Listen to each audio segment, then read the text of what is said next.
France Gall, pourquoi sa victoire à l'Eurovision a brisé son couple avec Claude François. En 1965, la jeune France Gall remporte le concours de l'Eurovision, en interprétant Poupée de cire, Poupée de son. Un succès que son amant de l'époque, Claude François, vit très mal. France Gall, décédée ce dimanche 7 janvier à l'âge de 70 ans, a connu la gloire très jeune.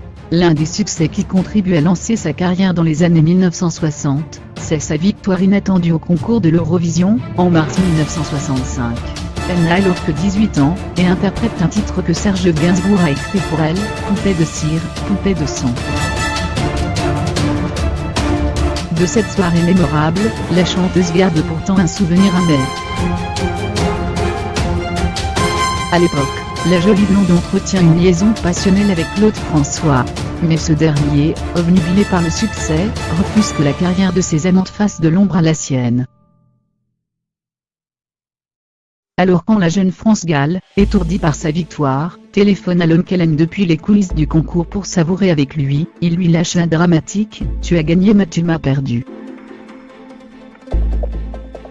France Gall a raconté elle-même cet épisode douloureux lors de son passage dans l'émission C'est votre vie, France 2, en 2015, mais sans préciser le nom de son amant. « J'étais avec un garçon et j'ai demandé à ce qu'on appelle ce garçon quand j'ai gagné.